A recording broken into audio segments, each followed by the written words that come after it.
Sveiki, gerbėmieji bičiuliai. Paštininkas balandžio 2 dieną atsiuntė kvitą. Prašė siuntą atsiimti Lietuvos pašte. Kvitė parašyta, kad atsiimti galima iki balandžio 13 dienos. Šiandien antradienis, 6 diena. Noriu pranešti, kažkas pametė juostelę Vėlė Lietuvos.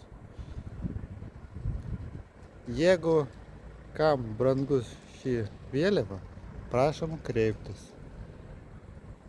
Šį įrašas bus publikuotas YouTube kontekste. Kaip matote, saulė šviečia, jautrumas, kad gamtos jaučiasi šalta.